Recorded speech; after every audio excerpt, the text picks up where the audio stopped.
everybody. How's it going? I hope things are going well with you, and your life matters. It really, really does. I'm Catherine Isabel Jennings, and welcome to my little video that I do, Your Life Matters Wellness, or Your Life Matters News and Comment. And today I am kind of bridging both in some facets. I believe that my topic has to do with learning something as well as unlearning something, as well as looking at the societal norms that we're running into. Anyway, your life matters, and I'd like to share some pretty pertinent information, and I will give you my sources at the end of this, because I really think that I'm covering a really good topic today. And as I intro this topic, I will probably bridge based on the attributes, whatever the word is, of this topic, and expand, because I am learning about myself in this and how I have been taught.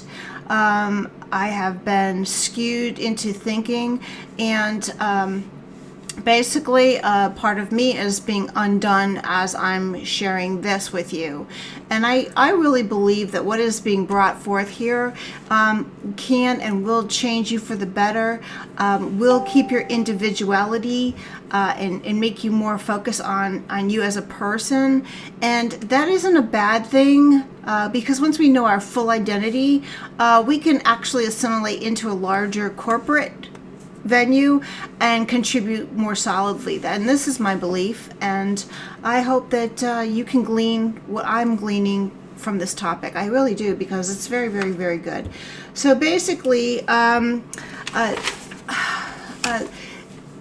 there's been a solid indoctrination on something called the critical race theory. And before I expand on the critical race theory, I'd like to give you a history of where it came from, so that you can actually glean more data into why this became a populist movement, or a major movement, not a populist, but a major movement, and very popular. And I'm hoping that by going back to the start, you will actually say, oh God, and understand that we can change, and we can say no to other people's paradigms, and the toxic ones. I mean, there's always good paradigms to stick into, which means is a set forth of something that makes part of you who you are. That's what a paradigm is. You stick forth to the things that are good for you, and diminish or get rid of or not take in things that are toxic for you. But some of us don't know that we've been had. We just don't know. So today's topic is falling away from faulty teachings of the critical race theory. And I will probably be doing, like I said, subsequent videos on this, to break it down to, anywhere from, well, what is this? What is number 3? And how does it pertain to me? And how can I look at myself and get rid of this way of thinking, or what did I pull in that made it who I was, and it's not good for me, so let's get rid of it. And that's what I'm trying to do with this, because I think this is really important. So, and again, I will tell you that I will give you my data, my sources after, because I highly, highly honor them, and I probably will give them even before then. So let's look at this. Critical theory is a theory of analyzing the world. Okay, it's a way of looking at the world. Where did it come from? Just the whole concept of critical thinking, critical theory. Where did it come from? Well, there was a teacher from the Frankfurt School, which was like a subsidiary or an offshoot of the Frankfurt University in Germany. And this school that was started around Nazi Germany time. And the people that started this school were people that were not of Nazi belief system. They just left that whole concept. And basically, those people that left that were Marxist. So they left the Nazi mindset and they started a school of Marxism called the Frankfurt School. Okay, and these people were definitely expatriates of the United States. The most famous of these, as well as the one that had the most influence of this Marxist machine called critical theory, was a man named Herbert, I may not say it right, but it's Herbert Cusack, not Kruzak, but Cusiak, and he's the one that actually started critical theory. So critical theory basically is Marxist ideology that has its root, at its root, and it has the argument is that everything would be from the working man versus someone who made money, the profiteering business person. Okay, so McCruise did not believe this. He basically says, that we're nothing more than a bunch of tribal groups. What does that mean? He also, in conjunction of the group, the tribal group, he's saying that color means everything. It matters. Excuse me. So, critical theory has the notion that, like science, mathematics, any of the physics, business law, everything, he came down to the fact that critical theory has these elements in these realms, all right? But the most popular one of its time, and it still is that there's a critical race theory. Now, like I said, in science, there's critical science theory, there's critical law theory, but this critical race theory, basically, it was started once it was going in Germany and stuff. It was started over here in America, the United States of America, in the 1960s. I was a little kid then. I'm not going to tell you how old I am, but I was a little kid. And I don't know if you heard this person, but her name is Angela Davis. And Angela Davis, I'm going to give you my source. I love Charlie Kirk, and he's such a geekaholic. I love him. But he's really verbalizing that Angela Davis was probably the most influential person that has damaged our civil society as we know it, because she is a person of academia, and she brought this whole critical race theory into a realm of education, which probably drizzled into all facets of education and business and politics. And so in the 1960s, it perpetuated and it grew upon itself. And before I go into that, this thing about Angela Davis is, even back then, she called herself a communist. She associated and she was a member of the Communist Party. And she and this guy, Marcuse, that I just shared with you, guess what they did? They went all around the United States sharing their Marxist critical race theory thinking in academia realms, because they had an educational background, of course, and they were from Europe. Of course, they got notoriety just from that. So they went around and they plopped seeds of this everywhere they went. And just to let you know, I wanted to share that with you, that right now, all of our young people, it doesn't matter where they are, all of our young people are being taught critical race theory in schools, in colleges. Guess what? In churches. Guess what? In the business field. Guess what? Even like the Southern Baptist Convention adopted critical race theory as part of their agenda. I mean, a Baptist church did. And this is a Marxist-based way of thinking, worldview. So what is critical race theory? This is why I opened this up. I want you to know what it is very basically, and I thank you, Charlie Kirk, for making it so simple for me to explain to my people or people who are listening to this.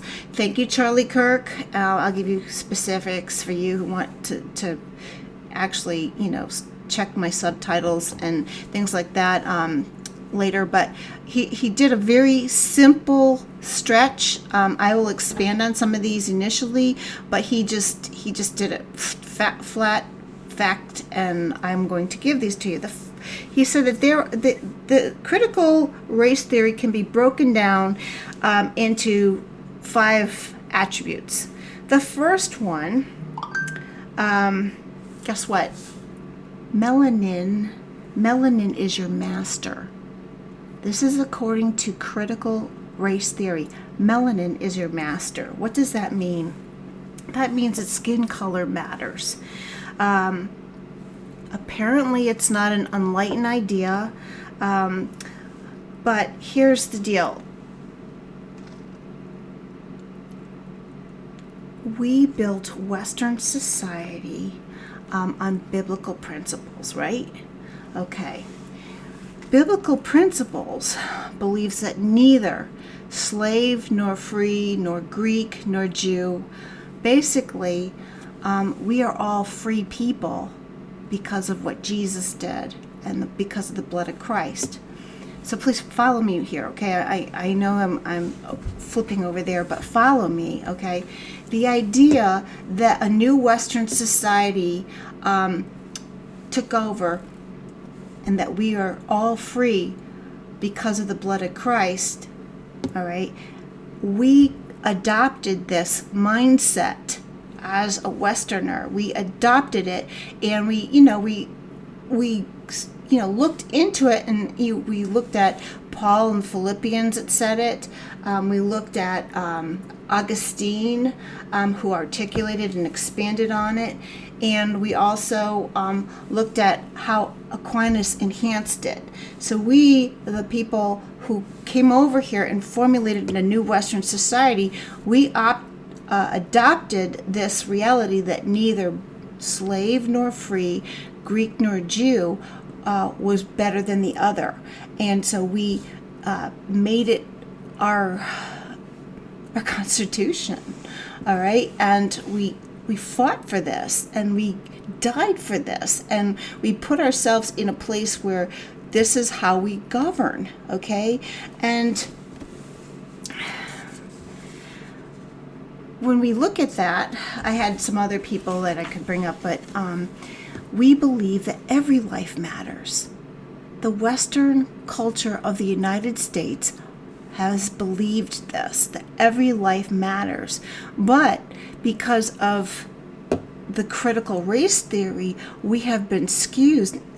Now, let's think about this. I'm going to go back to my notes here, but on a side note, let's look at the time frame. I was a little girl, and I remember when Roe versus Wade was passed in the Supreme Court. Can you imagine the mindset that was going on here with critical race thinking and the push for a woman's right to choose coming in underneath it or above it, whatever you want to call it?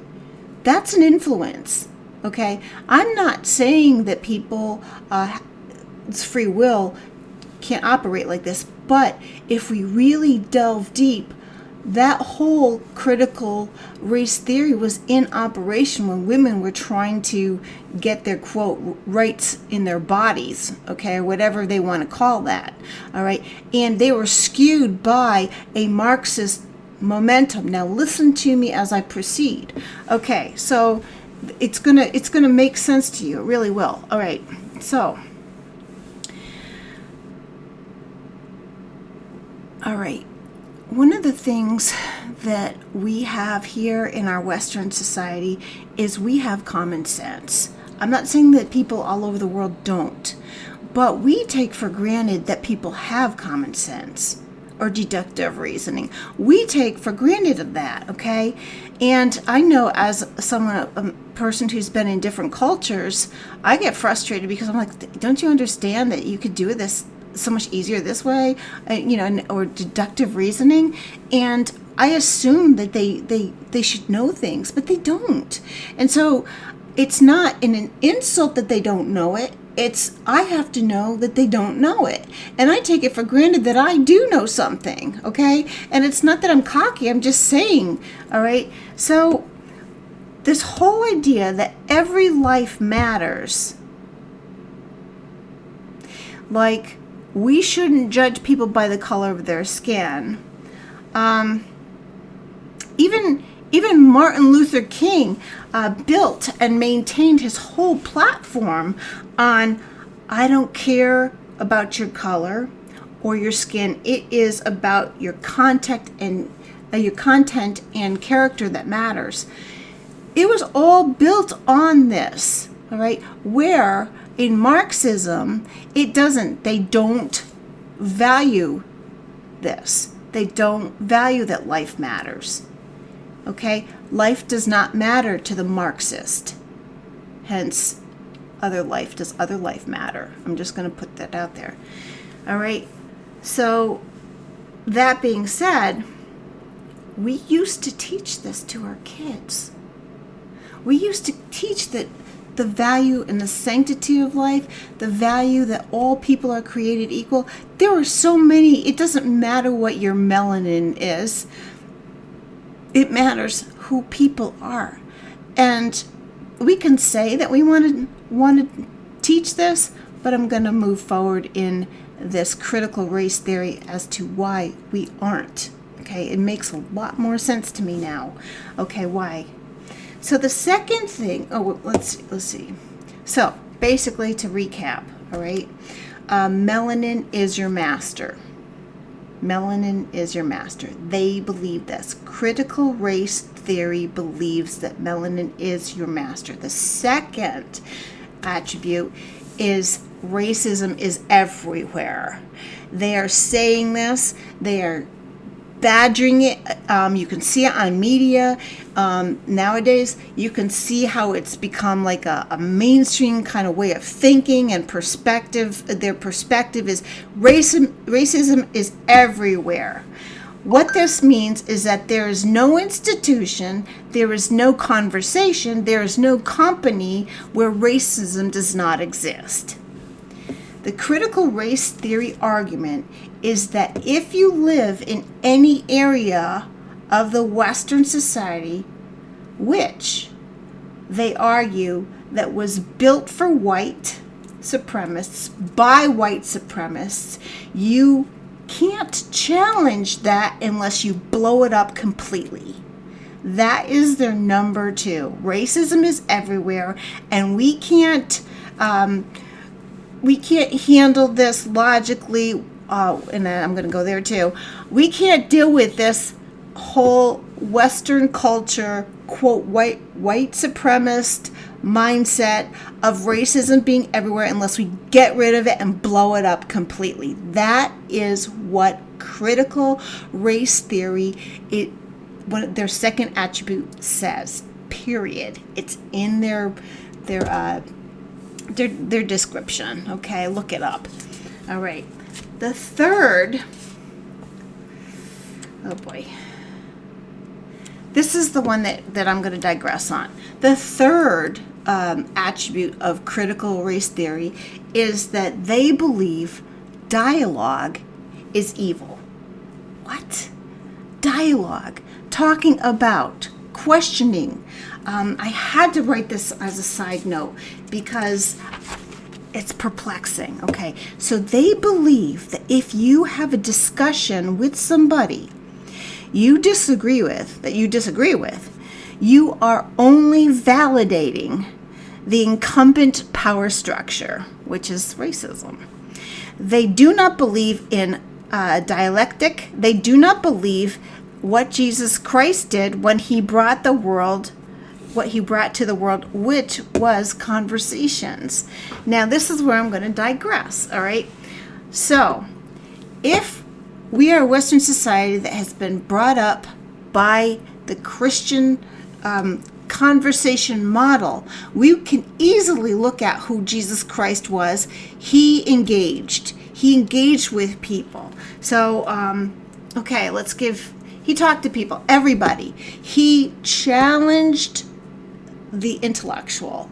He challenged the pauper, someone who didn't have any kind of education. He challenged the business owner with the talents. He challenged the heart of the matters, and he was contemplative and he was interactive.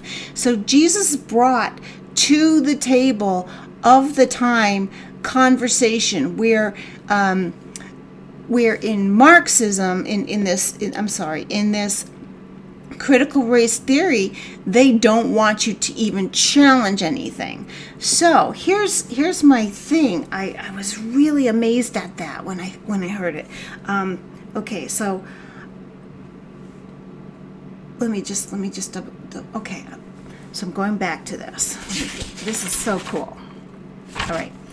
So the concept of the debate. Now, I've been having this issue for people really close with me. They don't want to interact. They don't want to debate. They don't want to. I've been dealing with this for years, and it's driving me crazy. I'm like, why don't you want to sit and have a cup of coffee and let's talk it out? Why don't you want to do that? Is it because I'm too tenacious or I have some gumption? No, I have an input and I want to know your input. Okay? And I've been dealing with this I've been like, what's going on? Why can't people talk? And then, oh man, let's see. There's passivity. Okay? There's a, oh God, I want to tell you so much. Oh my God. So what about apathy? There's passivity. People are just in the classroom and they're just taking in because they want the A, okay? Or they're sitting in the pew. Feed me. I know my scriptures. I know my words, but they don't apply it and work it out there. Now and then I've had people, this debate, give me the debate, people, okay? But I do it outside. You don't know. And I'm like, yeah, but when do we talk and question who's giving us that title? Yes, we can get anointed in church and feel all that kind of stuff and glean and stuff like that. But when do we actually, like the Crusaders back in the day, and I'm not saying that all of them were good, but they fought for what they believed in.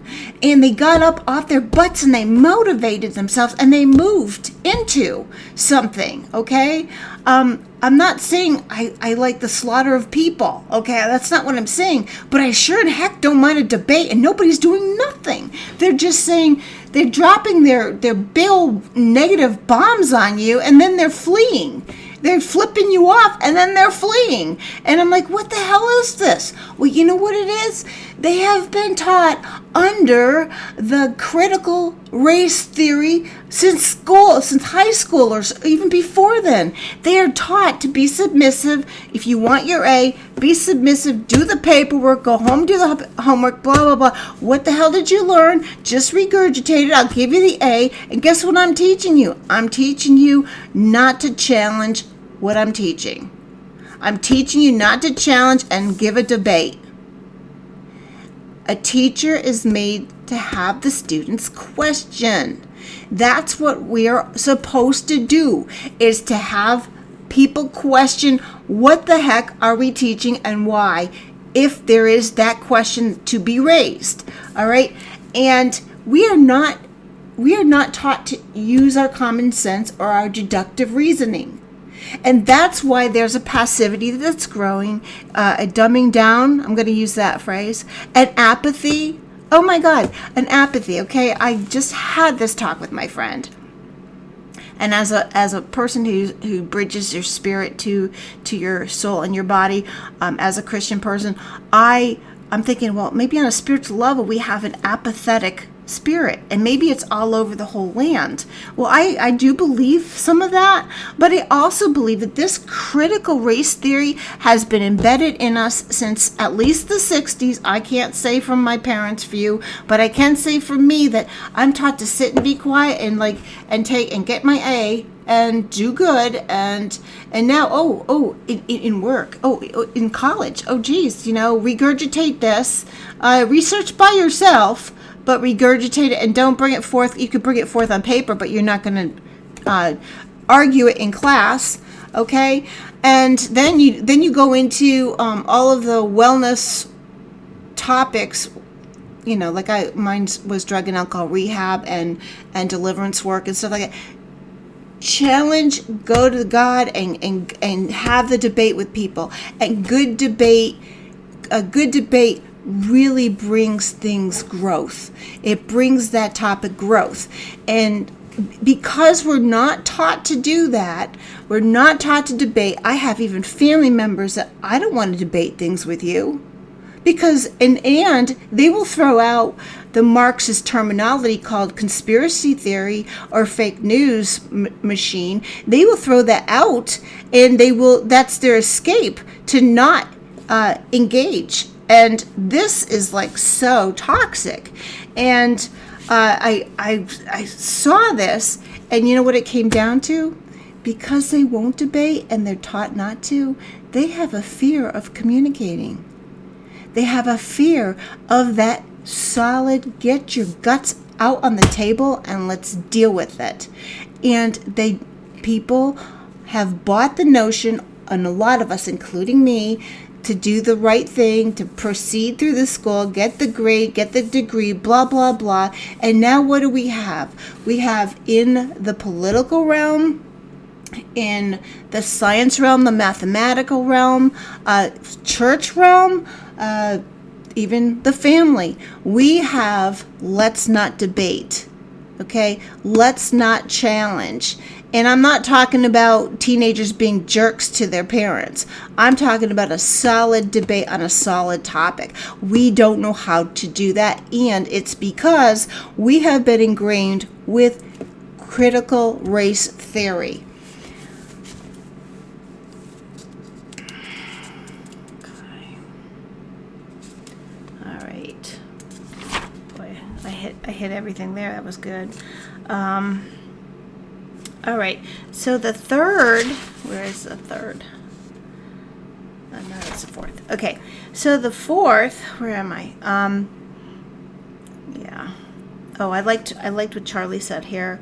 I know that there's a bunch to this topic, and I really want to glean number 3 at a later day, but I do believe this is true, and Charlie Kirk says it.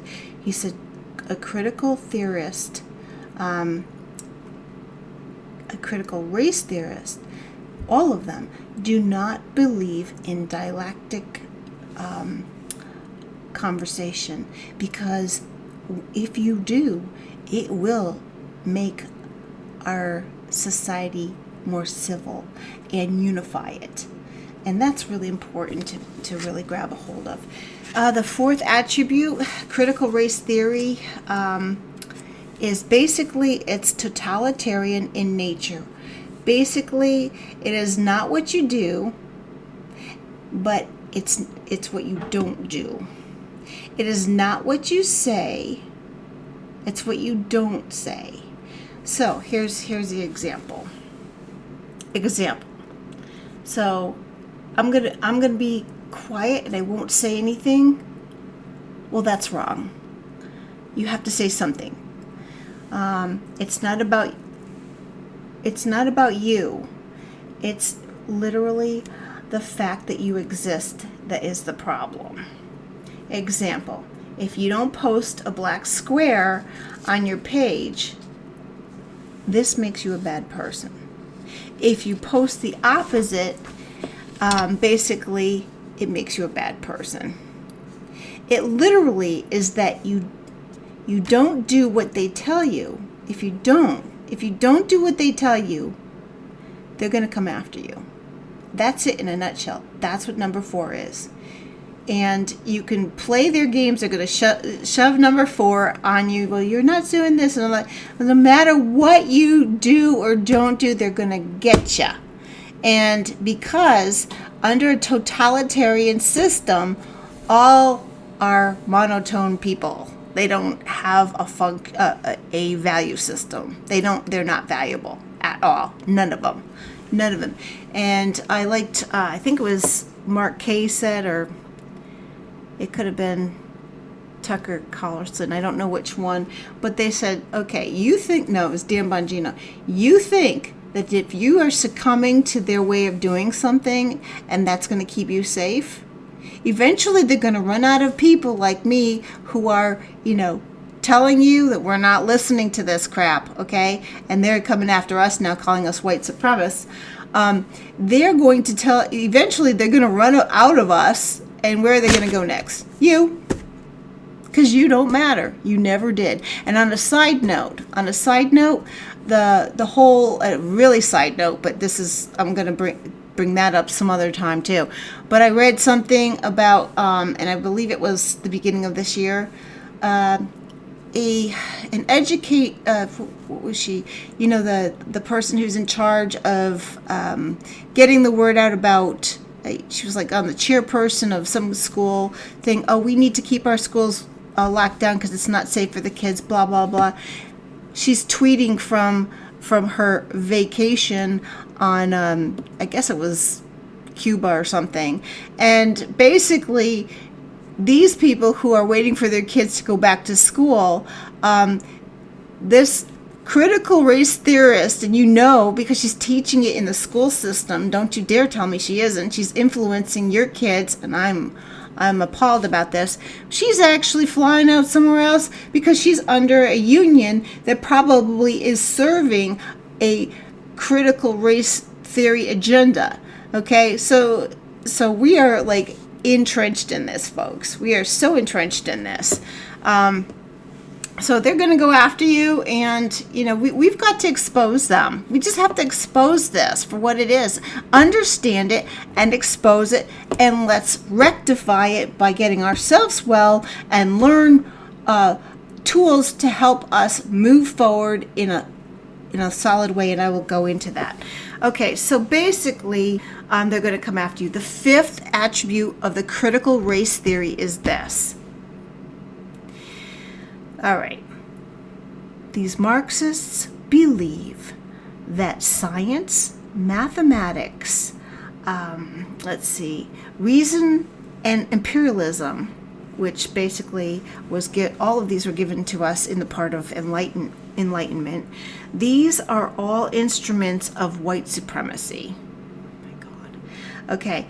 They honestly think, and this is Charlie Kirk. I'm going into his Newtonian physics, force equals mass times acceleration, / object at rest will stay at rest, / the second law of thermodynamics, / inevitable decay. This is all Charlie Kirk. All of these things are just excuses for white people to stay in power. This is what critical race Marxist people, critical race theory, believe. It's not true. Okay, so I'm going to dispel that right here. All right? If that's the case, why the heck, and I'm sorry it took so long for this to happen, all right? But why the heck were a bunch of beautiful, extremely intelligent black women, mathematicians, on the NASA team in the 50s and 60s? I don't buy it. Okay? I don't buy it. I'm sorry we didn't give them the recognition that they should have deserved. That's an oppressive topic we will talk about some other time if you want. But the fact is, they were on the team. And they were brilliant. And all of these fancy Charlie Kirk terminologies, which I don't know, all of these dispel that, because there are people groups by choice who want to learn. Okay, there are individuals by choice who want to learn. That's the fact, Jack. Okay, that's the fact. All right. So if you think that all 5 of these are insane, they are. They are totally nuts. But here's the deal. It's going to be hard for you. I told you before. All of this is being taught in every single law school throughout the country. Maybe a couple side ones. Maybe not. Maybe. Okay? Every single part of this is being taught in grades schools and high schools and colleges right now as a norm. As a norm. So you can think while your kid is passive, or he's got rage somewhere, and there's so much to say about this topic. There's so much.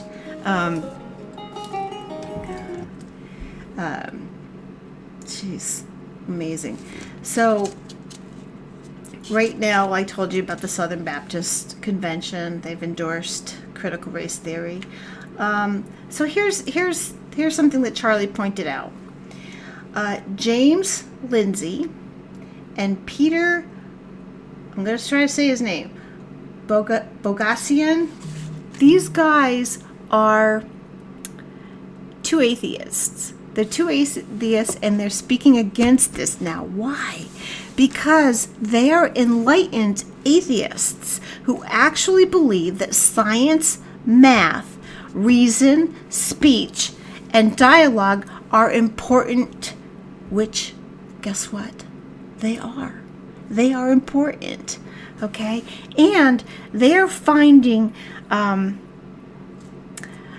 here's the cool thing. They're finding that they're partnering with evangelical right, where we can actually agree that God gave us math and science to make sense of the natural world. Okay? Science also affirms our faith. Okay? We have different ways to view how we use science, but at least we agree. Okay? So, my question to you is, does this make any sense? Does this critical race theory breakdown make sense to you?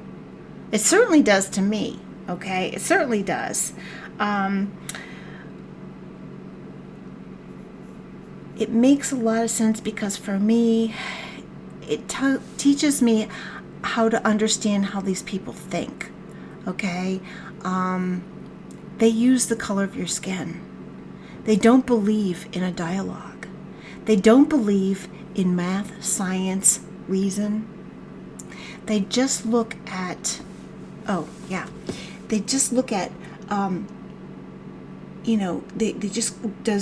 there isn't even a cause and effect, okay? They just are out to neutralize a human being, okay? They don't have any value system on that.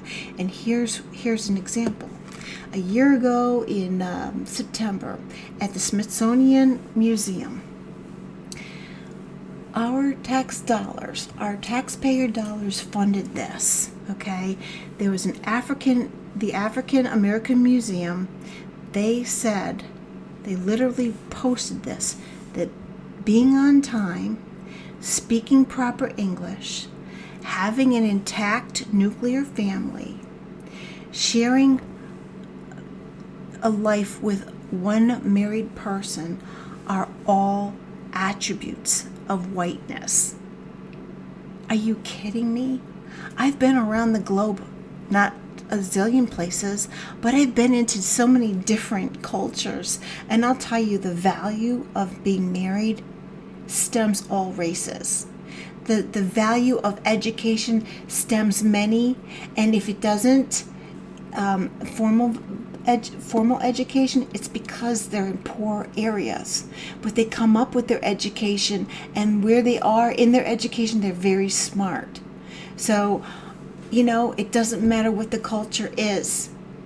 This is such an insult, okay? And they're lying to us, because there is no such thing. There's no such thing as critical race theory as a white supremacist. I mean, you're not a white supremacist. I'm sorry I said this. I'm confused a little bit right now. What I'm saying is there is no logical and soul matter that explains why the critical race theory should be operating in all of us. There's no logical reason except for hatred and to divide and conquer because you're not valuable. I'm just trying to put it that way. It's very dangerous, and guess what? It will be our demise. It will be. So, this is the easiest way to explain it. For me, I liked what Charlie said here, but I'm going to go in a direction as well. For me, there are two ways to explain the critical race theory. You can govern people by talking, speaking, and convincing. You can govern that way. This is called the Aristotelian method. That's a word I'm not familiar with, but apparently this is what it's called. Christ did it better than anyone else. He just engaged, and if people didn't like it, they walked away. If they grew more when they stayed, because he was, on any topic, he had wisdom. Very, very good wisdom. The other way that you can govern is by force. You can govern by force. You can organize every single government in history, every single government that has ever been in history on this planet, one of two ways. Mussolini, force. Mao Zedong, force. Stalin, force. America, speaking and convincing. So, what if you think dialogue isn't important? Guess what? You'll run right into the second bucket, which is force. You'll be governed by force. So, now that you understand critical race theory, I hope a little bit better. I hope I can explain it a little bit more, but you can always follow Charlie Kirk's critical race theory. I think it came out October 5th, 2020, and Charlie Kirk. Feel free to check him out. But for me, breaking down some of the core influencing aspects of critical race theory as it pertains to us, as we were pulled in and molded into this. And I always thought, well, we're apathetic or passive. You heard me say that, a hardened heart and stuff.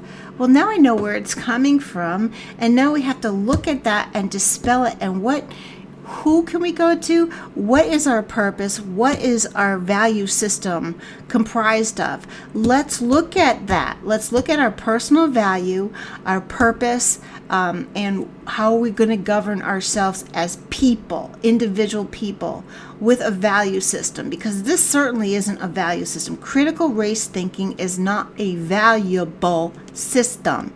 It is a degrading, hurtful one. So let's look at this, and in my subsequent, I would say maybe 2 or 3 videos, I will entertain this.